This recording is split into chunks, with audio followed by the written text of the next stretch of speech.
Serving up another plate of design. It's time for architecture, coffee, and ink.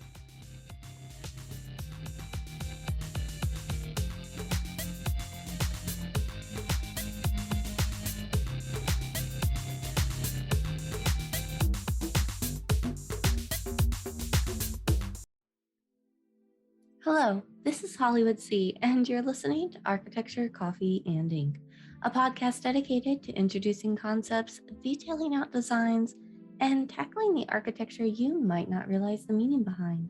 I'm your hostess, and I am here today to start introducing you to the designs that make you wonder why. So I ask you to brew your coffee, grab your sketchbook and pen, and let's begin. Hello, everyone, and welcome to another episode. I am excited today to be taking a break from the case studies with another interview episode. In this episode, we are going to be speaking to Robert Ancill, CEO of TNI Design and the Next Idea Group. Starting with the Next Idea, a company he founded in 2002 in Los Angeles, California. Robert is also known as a restaurant consultant, and he brings innovative and energetic designs to clients across the globe. And along with all that, he has managed to become a published author. Please join me in welcoming him to the show. Hello and welcome to the show. Hi. I'm so excited to have you on the show from all Thank the you very way much. in Los Angeles, right? All the way in California and the other side of the country. Yeah, in a very wet California, absolutely. I've heard that. I'm so sorry about that. It's been very traumatic. We've had rain since December. Oh my goodness. Not something that we're used to, but I'm sure we'll get past it. Well, first, I would like to go ahead and introduce you to my listeners. Could you just tell me a little bit more about yourself and maybe introduce your companies as well? Yes, absolutely. My company is called the Next Idea Group. We have two primary agencies. One is the Next Idea, which is a restaurant consulting agency. And then the other is TNI Design, which is where I spend most of my time. And that's an architecture and design studio. So most of our work is, when I say most, I'd say about 70% of our work is in the commercial, restaurant, hotel, entertainment sectors from, on the design side. But we also work in, we do offices and we do generally luxury homes. And we've also started working on some eco villages as well. In the design side. Eco villages, you have my interest. I love sustainability. Yeah. So it's very fascinating actually. We started working on we sometimes we do our own projects, and we started working on this, and we've got some interest from people that want to do it. It's not just sustainable, it's also relatively low cost housing. And then we're looking at ways to really make it as net zero as possible. So that might mean reverse osmosis water with grey water, which we could possibly reuse about 70 or 80% of the water. Mm-hmm. And then obviously some of the obvious things like solar powered, how we could maybe use trash as a power source, and septic tanks and so on. So yeah, quite fascinating. Very early stages. As I said, we do have some interest with some potential developers, but very early stages. So we've got a lot to do on that. But we've created some basic designs, and we've also created some very innovative designs. So we're excited. We're very excited. These villages could be anything from 30 to 60 houses, but certainly they could even be more. They're not tiny homes. We don't really believe in tiny homes as a way of living. We think they're too small. These are more small homes, and obviously different formats. So 1, 2, 3 bedrooms, that kind of thing. Wow, when you said a small village, I was thinking like maybe 10 to 12 little apartments, but that is amazing that you've managed to get it that far. Yeah, well, there's a lot of land in the US, and obviously being in Los Angeles, everyone wants to be in the center. And of course, we've got these huge traffic problems and so on. But I think if there was one thing that COVID has taught us, COVID taught us a few things, but if there's one thing, and that is we can work at home. And even though we're seeing today a sort of, a lot of these larger companies trying to encourage people to go back to work and work from the office, the reality is it's never going to be what it was. And people can work at home, and that then takes them out of an office environment and gives them more freedom. And you have obviously the younger population are traveling and just, selling stuff online as they're moving around the world. But at a more sort of basic level, people are understanding that they can, they don't have to stay in the big city. They can move out and, they can work from home and so on. And I think with, sort of satellite internet and so on, there will be a slow move towards, sort of taking on maybe sort of undesirable land and building on it. And I think that's going to work out probably over the next 10 to 20 years. Well, I'm excited to see where you guys end up going, but it sounds like you have quite the portfolio. I would love to talk a little bit more about your company. Sure. Could you explain a little bit more about what it is that makes you stand out and how you got to where you are today? Well, thank you. T&I design, and I think, it's really what we're talking about, emerged from the creative consultancy, which is the next idea. And we always had a sort of relentless drive to break barriers and, bring pioneering concepts to the design world. And when we do a design, we go super creative and then we pare it back. There's operational and budget realities and you have to, sort of deal with that. But we try and get super creative and, that's our starting point. We don't let any naysayers in the room when we do our first design. Obviously the T&I design stands for the next idea. So we're sort of fueled by this passion, if you like, for innovation and cutting edge ideas. And so we look at things slightly differently. And, obviously, as I said, the biggest sector is restaurants, cafes, hotels. And we try and take existing ideas and just make them more creative, just bring new ideas, taking maybe sort of things that have to be done by code and looking at them and like, well, how can you keep within governmental building code, but yet still make it look more exciting than it is at the moment? And I think that's really where we've specialized and we've done pretty well with that. Going back to restaurant design for a second, you yourself are known as like a restaurant consultant. Now, because my Inkwell detectives come from like a mixture of backgrounds, not everyone is fully aware of what that would entail. Could we just dive a little bit more into that and how you got interested into that as a career and how T&I got into it as well? Sure. I think restaurant design is really creating a perfect atmosphere in a restaurant environment. So we're blending ambience with optimal seating arrangements, operational efficiency, ensuring that guests are enjoying their experience and that guests you feel good within that experience. And this all has to be executed, while ensuring that the restaurant is optimized for both profitability and efficiency.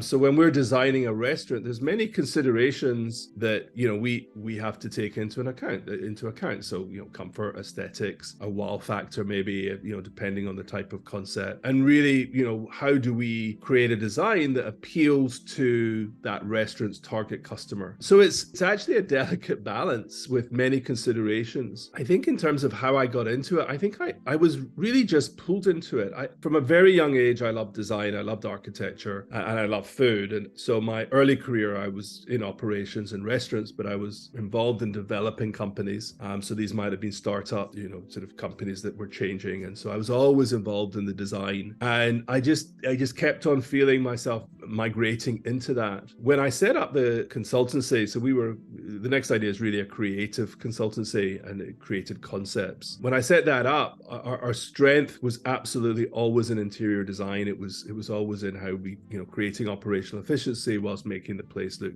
really unique, different, and so on. And as the next idea grew as a consultancy, there was just no question that our strength was in interior design. And that's why we split the business, because started getting a lot of our clients ask us, well, you've done a restaurant, great job. Can you please do our office? Can you, I've just bought a new house. Would you mind coming to, design our house? Stuff that we might not have known much about, but we're always up for the challenge. And we're certainly willing to learn and research. And so it got a little bit strange. We had to split the business because we were getting referred to people to, they just bought a, let's say 10, 15,000 square foot home and they wanted us to design it. And they would look online like, why would I have a restaurant consultant design my home? And that's why we split the business in 2015. But yes, there was, interestingly, when I was at school and they sort of did one of these sort of personality tests or whatever, or intelligent tests, they said the last thing I should do is architecture. So that was wrong. And, here I am. And so I wouldn't say that I fell into it, but I kind of fell into it. It just seemed to be my calling. Well, I think that's a really good lesson then, to not always follow just the test and the personality test at school, because that's for sure. I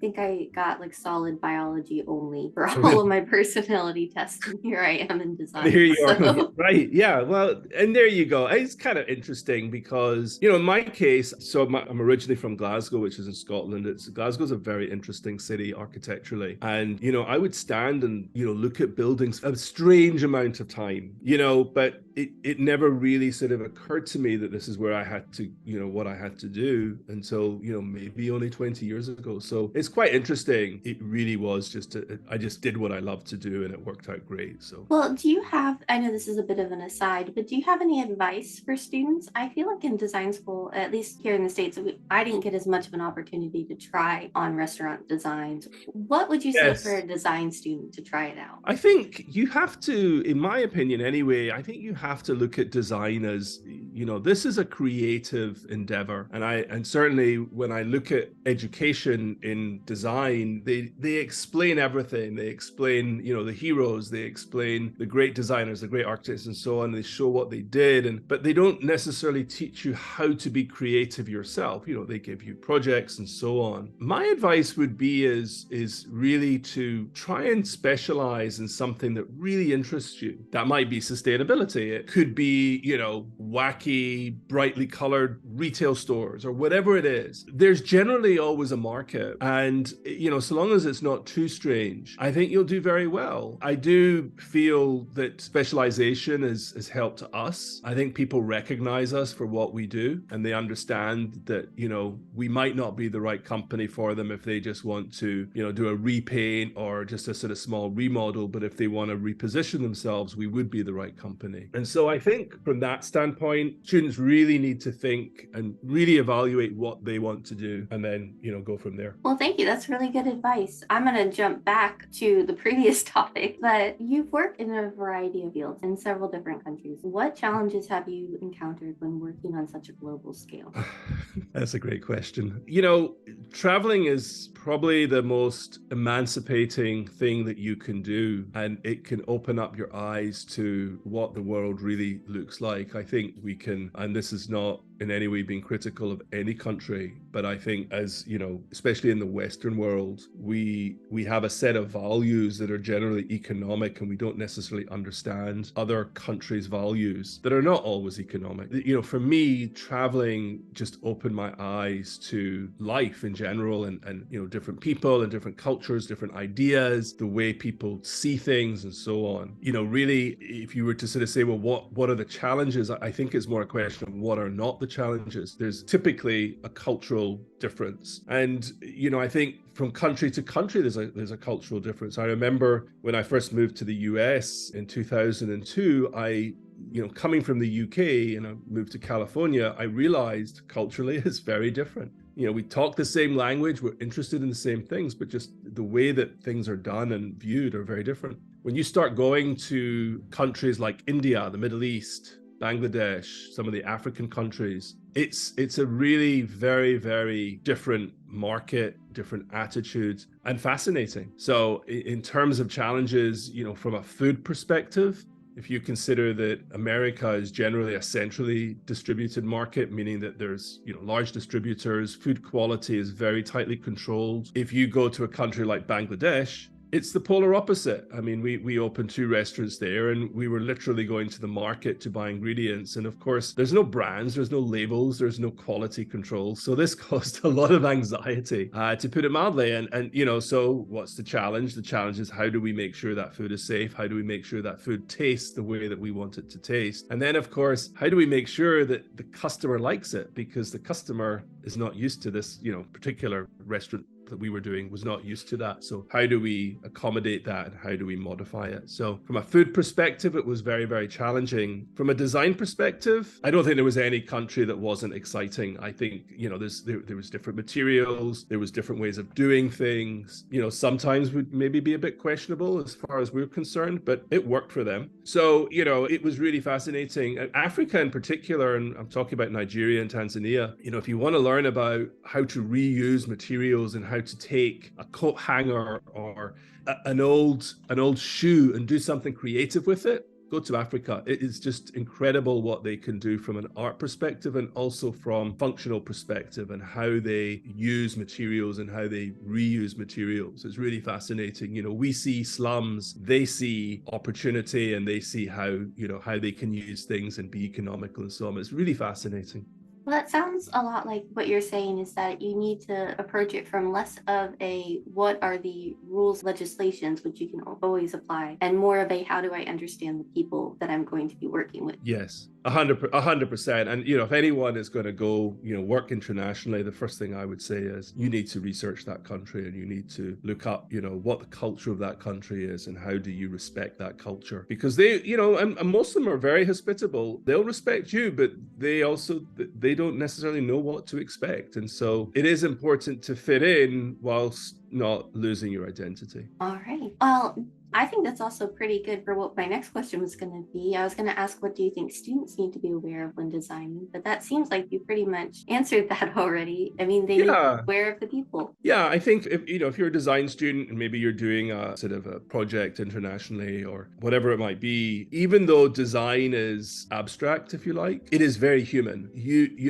Someone's opinion on your design might be very different to your opinion on your design. And so I think you really want to be open-minded. You really want to research. And I think the more that you can adapt to the locale, maybe coming up with new ideas that, there's an interface or something, I think it'll be well received. Innovative, but respectful at the same time. 100%. Yeah, absolutely. Well, speaking of the locals and the food trends that you were talking about, what does that play on design? Like, does that change the way that you approach a project if you're trying to incorporate like a certain dish or a certain way that it's prepared, or? Well, yeah, I think so. As an example, we worked on a project which, food was very healthy. It was defined as food as medicine. And so we wanted to introduce a lot of sustainable materials into that design. It was a takeout business, but it was well branded and so on. So the food kind of did match the design. It's healthy, organic food. And so we wanted to use healthy, if you can call materials that, but certainly organic types of material. And that's what we did. So I think there is a correlation. I think there's certainly, if we're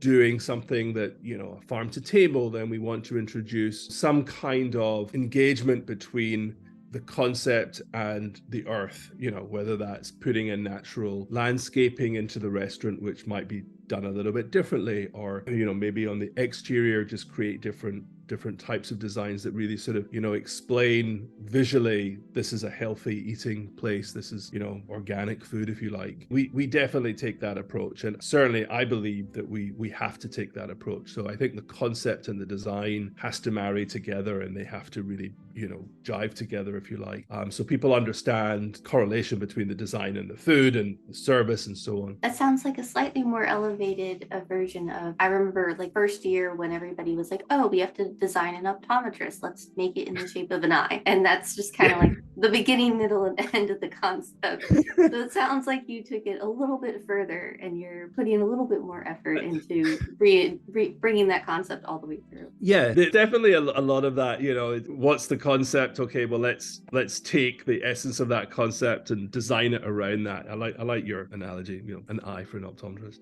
A tooth for a dentist, and so on. I think there's better ways of doing it personally, and again, not being critical, but I certainly, we like to be a little bit more suggestive in design and a little bit more thought-provoking without being weird. And I think that's the balance that you're always walking on that tightrope. The good weird versus the bad weird. There you go. Absolutely. Is there ever a concept where what you were proposing just didn't match the design at all? That you just like couldn't jive with the food being served versus the design that was being put out there? Truthfully, nothing comes to mind. In our business, you definitely have to work well with your client. That the relationship with your client is very, very important. And if you can't match the client's vision for whatever reason, then probably aren't the right person or the right team for that particular concept. Doesn't mean to say that the client's vision is right or wrong. It just, there has to be chemistry with your client. And I find that every time. And I think because we work very hard to maintain chemistry with client, doesn't always work out,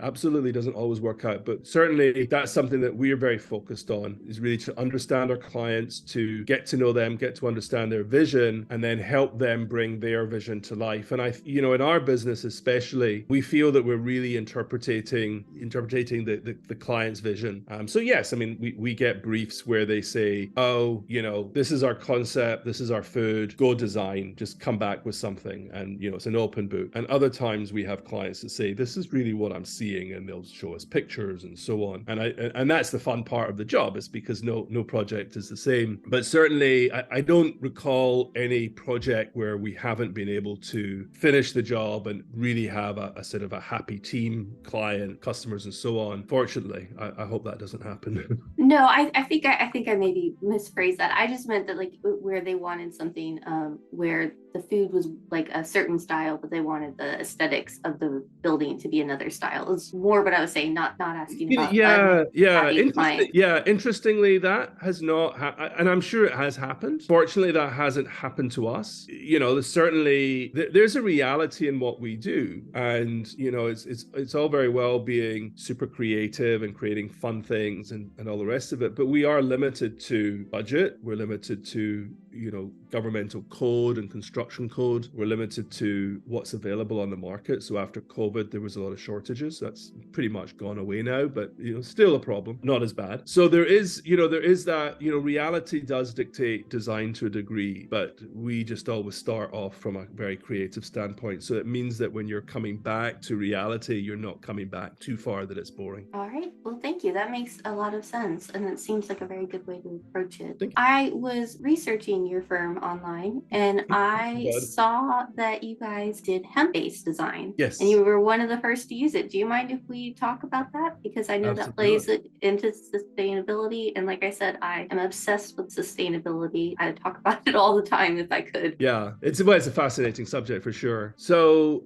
aesthetically, I think hemp is beautiful. There's really, some people may disagree, but there's really there's multiple uses for it. But recently there's two channels that seem to be the most prominent. One is hemp wood, which is really compressed hemp forms as a wood, if you like, and you can use that for flooring, you can use that for wall finish, you can use it for furniture, and and so on. And then of course there's hempcrete, and hempcrete is almost like a cement, although you can get hempcrete blocks, so these are a little bit like cinder blocks. So it's a very, very interesting material, but it's got a bit to go. Yeah, hempcrete in school, whenever we talked about it, like the first two things that popped up was the alkalinity and the lime. Like, I'm not even sure I know anything else about the material. I mean, I do, but those are the two things that I feel like are being talked about the most environmentally. But right. I imagine, as somebody who's worked with it, you understand that it's beyond the rumors. What are the advantages of incorporating it into your design? I feel like that isn't talked about as much. Are you referring to hempcrete or both the hemp products that I mentioned? Either one of them, both of them. Well, let's talk about hempcrete. I think that's possibly the most controversial. Okay. So,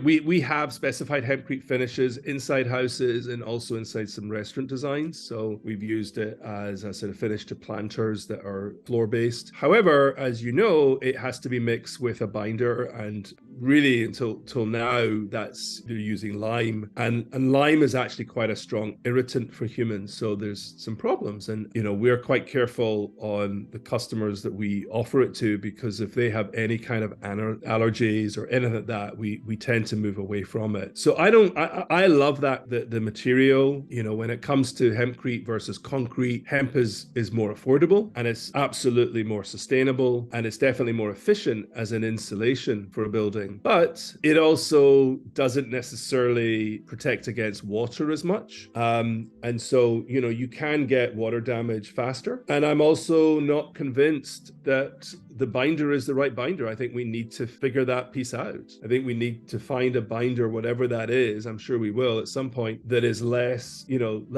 dynamic than lime and can be a more solid type of binder. As far as hemp wood goes, it's different because it is a wood. They made it, when you compress it, it becomes a wood. Dry it and compress it, it becomes a wood type product, and it's very good for flooring and so on. Where I'm a little bit not convinced is its longevity and ability to stand up to damp environments.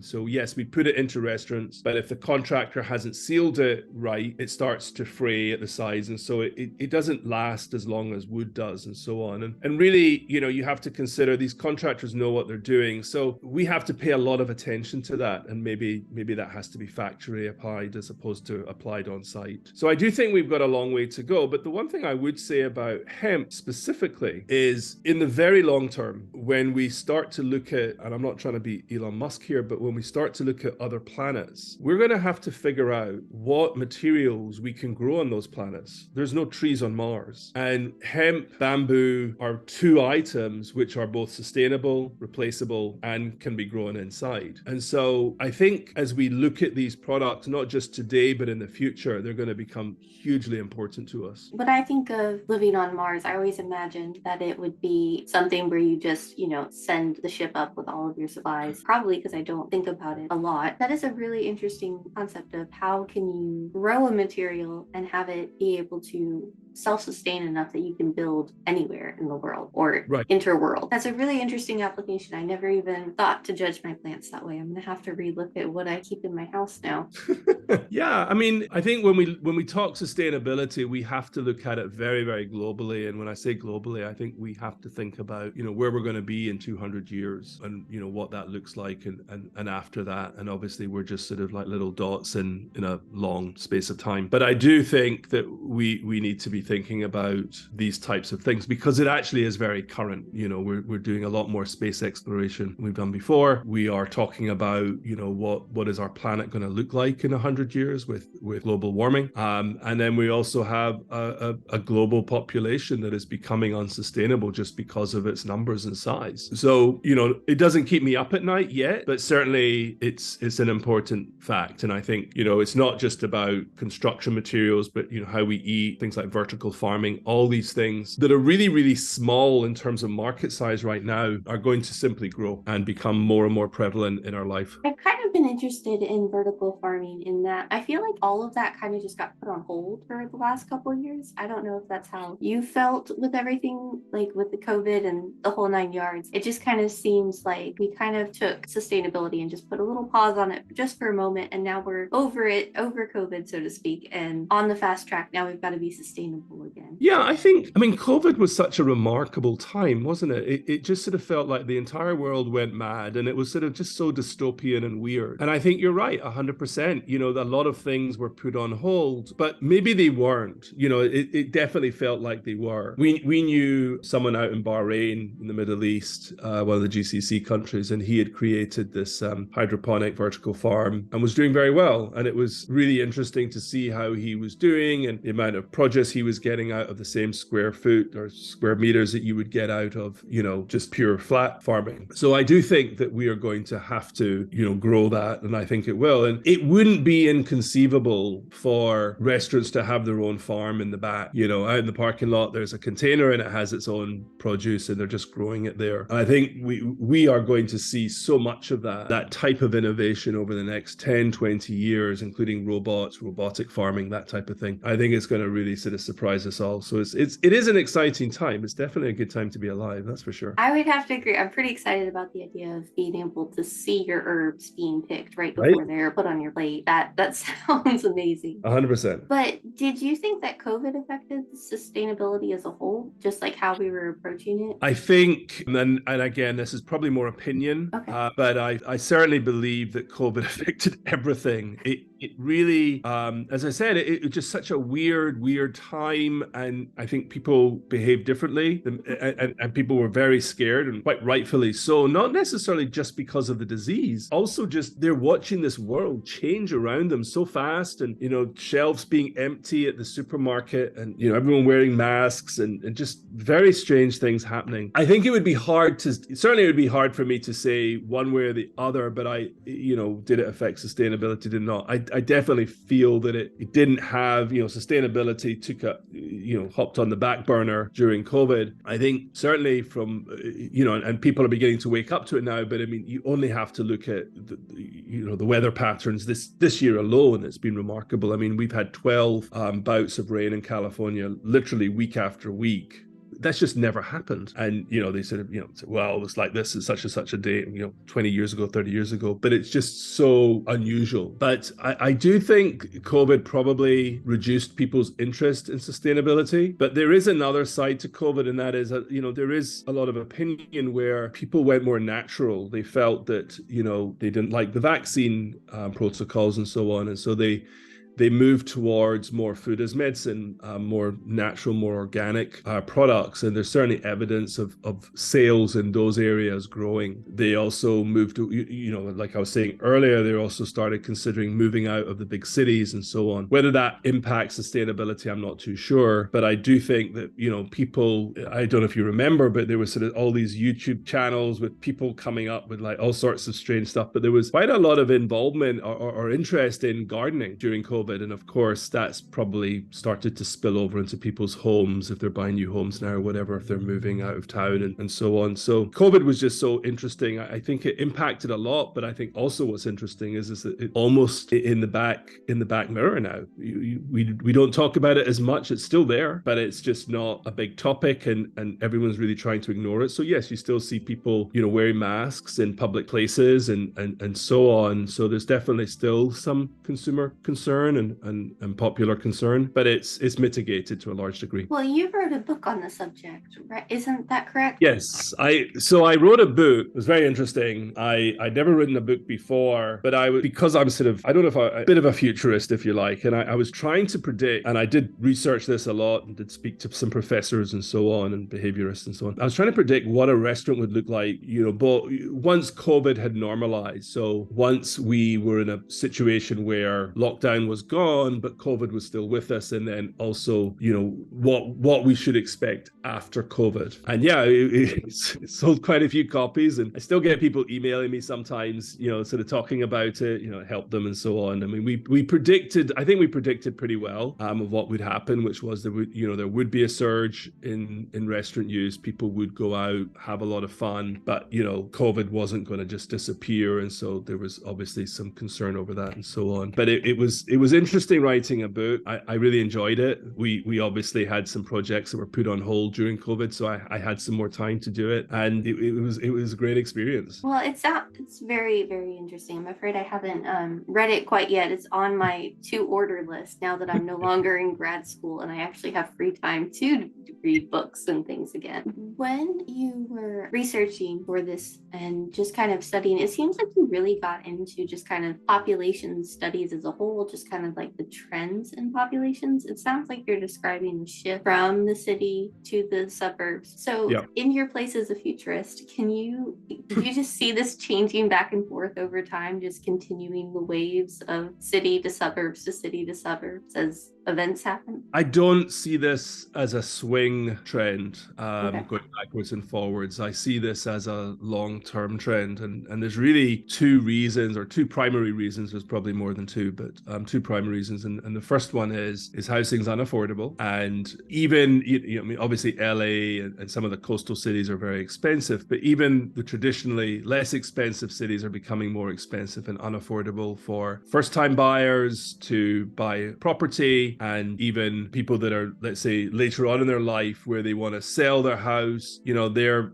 sort of saying, well, why? Because what am I going to get for the same, I'll take some equity, of course, but I don't want to spend $1 million on my retirement home. And so I think and that's not going to change. I mean, we're obviously seeing changes in the economy at the moment, but I think these will be short-lived. If you just look at longer term, let's say 10, 20-year trends, you tend to see house prices going up and down and so on. Well, they haven't gone down as much as they have before when there's been a recession or there's been a correction in the market this time around, and that's because there's a shortage. So So from that perspective, there's a noting that there is a shortage. People don't really have a choice but to look for more affordable housing. So I think that's one thing that will drive them out of the cities, because obviously the most expensive housing is really in the central, and then you just move out and so on. And then I think the second big change, which was driven by COVID and is still debatable, was what we talked about earlier, which is, people just want to work from home, or they want to work closer to home, and they're quite happy. You really only need a computer and internet, and you can do quite a lot. And so from that perspective, people just don't really feel the need to be in the city near work, because work is out of their bedroom or their lounge or whatever it might be. And so I think with those two sort of primary trends, if you like, we're going to see, housing move out of the cities, and I just can't see it coming back. That's not to say that the city centers are going to empty. They won't. But, I was reading the other day, San Francisco city center, their office occupation is down something like 25%. It's around that number. It's not exact. And the lowest it's been, since COVID. And so I think, that's just one example of seeing what's going on in the market and understanding people are not going to go back to work in the office. Not like it was. When you're describing it, it sounds a lot like it reminds me of a shift in values. Like instead, the city center can become a place of like cultural exchange and free expression, and you can turn it into a destination almost. Yes. Which yes. is very, that reminds me of like the heyday of like New York City, going into downtown in Manhattan to see plays and things like that. Like we don't do that as much now, but that would be amazing to be able to get back to that place. And I don't know if we will. And I agree with you. It was a very it was a much more natural world. But the reason I say I don't know if we will is because media is so accessible now. Even theaters are not as busy as they were because everyone's got a home theater. Different sizes. Interestingly, when we're designing houses, we're being asked to create, if there's, let's say, a second lounge, it's no longer a second lounge. They want it to be a home theater. And so, and whilst those are obviously affluent clients, it does sort of show where, people are more comfortable just watching a movie at home, being entertained at home. And even though COVID pushed that forward, it was happening anyway. So, I don't know if these city centers are going to revive themselves. I think it's going to be a long haul for that. Well, wishful thinking, I guess. Yes. They'll come up with something. They always do. Have a void. Somebody's going to fill it. It's the one thing I learned about architecture, I feel like, from design school. As we're kind of wrapping up the interview, I did want to ask you about your advice to aspiring designers, those who are interested in the field or potentially interested in the field. What advice do you have for them? What advice do I have?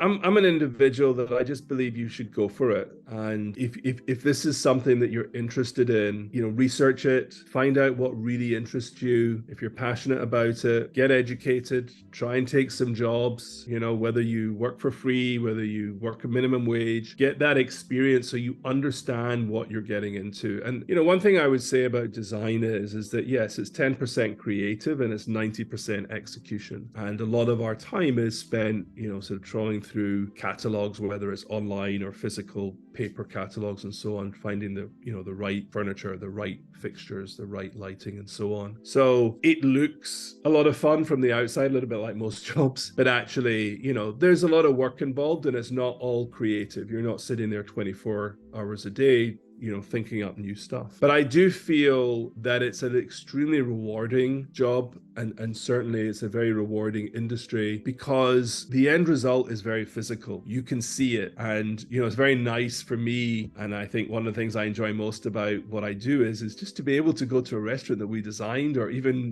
go to a house that we designed, or an office, and we did this, and it's going to stand the test of time, and it's you sort of are recognized for that. And I think that's the beauty of architecture and design, is that you can see what you did. If you're an attorney, and certainly no disrespect to any attorney, but your achievements are, unless you're that sort of super high powered attorney, your achievements aren't really as physical. Whereas I think in architecture, art, design, anything like that, even graphic design, where you might do branding or something for a company. It's a very you do get that very physical result, and that's what's so exciting about it. But again, you have to like that, and you have to want to be, you have to want to do it, and it's not always financially rewarding. It can take quite some time to be rewarded financially, and you have to decide if you're okay with that. So, but I do go back to what I said earlier, and that is, if that's what interests you, you should definitely go for it. And I definitely believe that you should specialize. I think specialization, especially now, if you're specializing in lead or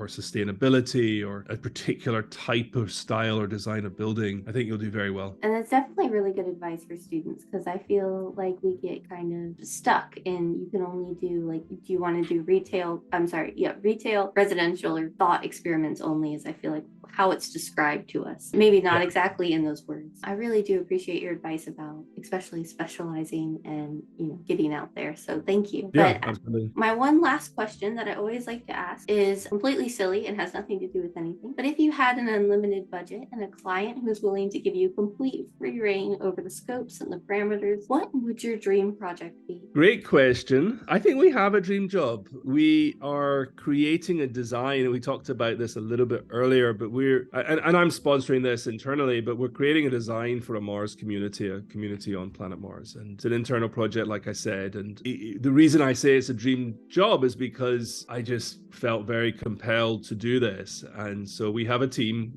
internally, and we're all working on this, and we're trying to figure out, well, what would a community, or what should a community look like on Mars?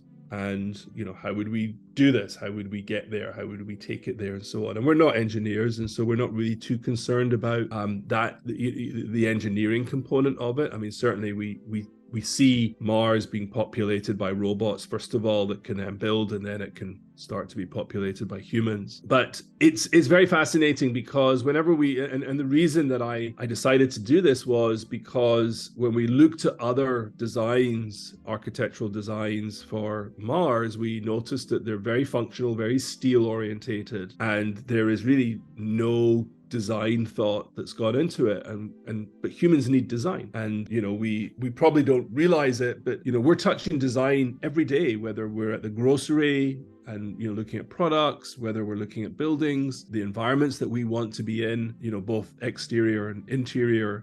So we're creating a sort of a functional but a highly designed Mars community, and it is my dream job, because honestly I really look forward to doing it. And most days at nighttime I'll work on it a little bit, and so will the team. It's very fascinating, and we don't have a buyer yet, but we will start talking to some of the large space companies at some point, and we'll see where that goes, and hopefully we can showcase it at some time. So we just don't know what it leads to. But we haven't, the nice thing about this project, and to your question, we haven't given one iota of thought in terms of budget. We haven't given too much thought about how we would even do it out there. As I said, we know that we would have to probably send some kind of robot type engineers to do, to build at the beginning. But it's very interesting, and we talked a little bit earlier about, well, what does that look like, and so on. I mean, obviously Mars has some building materials, there's a lot of stone there and so on, but you need wood, you need other sorts of materials, and I think that material we're going to have to grow there. We're going to have to figure out how to grow it there. We don't know for sure if there's water on Mars. We think there is. When I say we think, I'm talking about scientists. We don't know, but it's frozen, and so how